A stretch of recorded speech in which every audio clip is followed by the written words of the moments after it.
उत्तराखंड के मुख्यमंत्री पुष्कर सिंह धामी का आज गुरुवार को जन्मदिन है।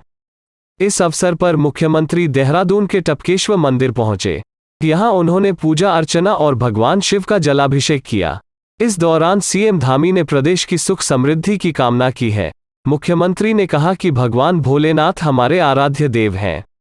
आज भगवान की शरण में आया हूं। भगवान भोलेनाथ से कामना करता हूं कि प्रदेश नई ऊंचाइयों को छुए। उत्तराखंड के मुख्यमंत्री पुष्कर सिंह धामी ने प्रदेश के युवाओं को अपने जन्मदिन पर बड़ा तोहफा दिया है। पत्रकारों से बातचीत करते हुए उन्होंने मार्च 2022 तक प्रदेश में होने वाली सभी प्रतियोगी परीक्षाओं का आवेदन शुल्क माफ करने की घोषणा की। उन्होंने कहा कि राज्य लोक सेवा आयोग समेत अन्य भर्तियों के लिए आने वाले फॉर्म भरने पर युवाओं को कोई फीस नहीं चुकानी होगी। मुख्यमंत्री पुष्कर सिंह धामी ने अपना जन्मदिन छोटे बच्चों संग मनाया। इस मौके पर राष्ट्रीय दृष्टि दिव्यांग जन सशक्तिकरण संस्थान पहुंचे। उन्होंने दिव्यांग बच्चों के साथ केक काटा। बच्चों से बधाई लेने के बाद उन्होंने संस्थान के विशेष स्कूल के लिए एक बस और 10 कंप्यूटर देने की घोषणा की। मुख्यमंत्री ने पौधारोपण एवं विभिन्न शिलान्यास भी किए। प्रधानमंत्री नरेंद्र मोदी ने ट्वीट कर मुख्यमंत्री पुष्कर सिंह धामी को बधाई दी।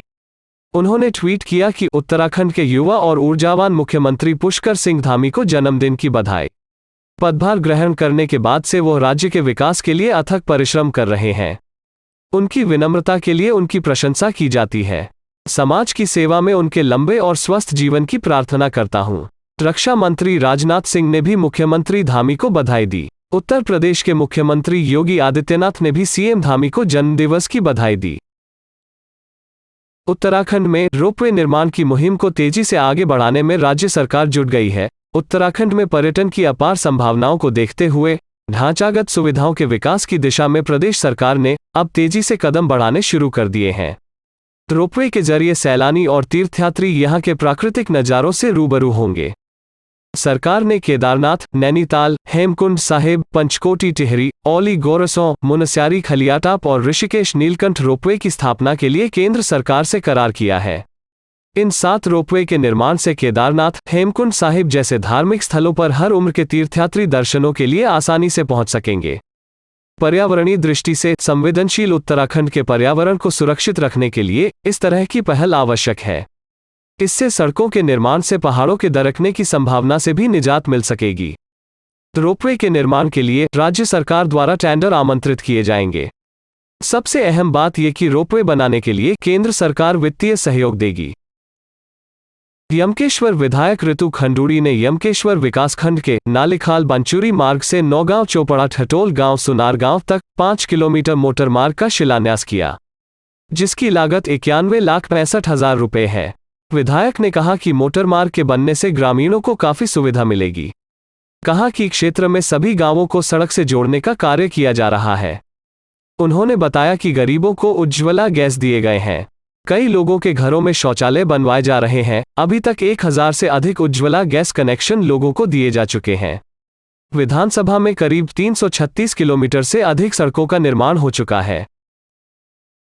उत्तराखंड राज्य आंदोलन के दौरान हुए बाटाघाट दमन कांड की 28वीं बरसी पर बुधवार को राज्य आंदोलनकारियों के साहस और वीरता को याद किया गया।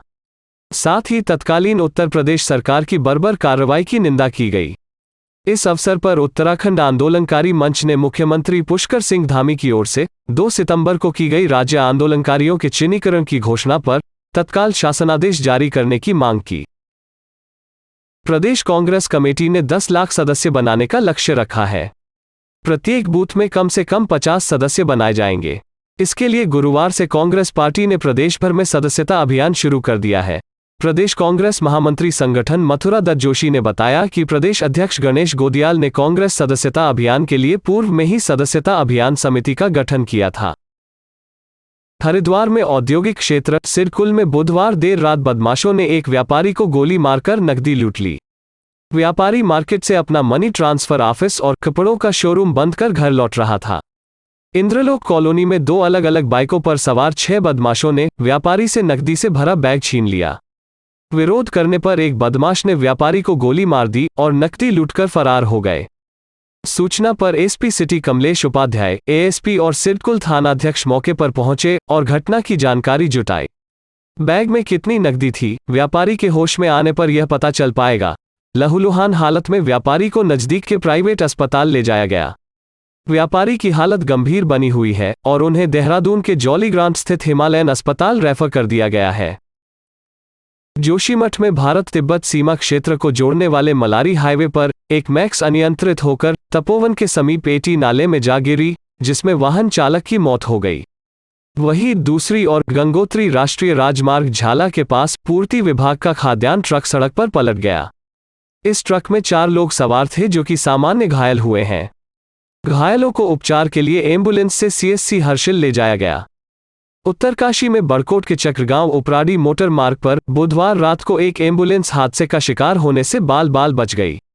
मार्ग से गुजर रही एम्बुलेंस सड़क किनारे खाई की ओर लटक गई, जिससे बड़ा हादसा टल गया। हादसे की जानकारी पर एकत्रित हुए आसपास के लोगों ने एम्बुलेंस चालक को सकुशल बाहर निकाला। चमोली जिले में भंवरी धार के पास एक जेसीबी दुर्घटनाग्रस्त होकर गहरी खाई में जा गिरी। घटना में एक महिला सहित 3 लोगों की मौत हो गई है। स्थानीय लोगों की सूचना पर थाना पुलिस चमोली और एसडीआरएफ की टीम मौके पर पहुंची और शवों को खाई से निकालकर सड़क तक लाया गया। रामनगर हाईवे पर तेज स्पीड कार अनियंत्रित होकर सड़क किनारे खड़ी बस में घुस गई। टक्कर इतनी तेज थी कि बस और कार के अगले हिस्से के परखच्चे उड़ गए।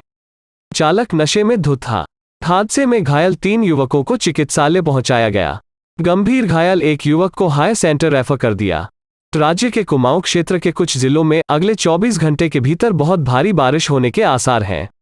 मौसम विभाग ने येलो अलर्ट जारी कर दिया है। मौसम विभाग की रिपोर्ट के मुताबिक कुमाऊं के अलावा गढ़वाल क्षेत्र के पर्वतीय इलाकों में कहीं कहीं तेज गर्जना के साथ बारिश की संभावना है। कुछ इलाकों में आकाशीय बिजली गिरने की भी संभावना है।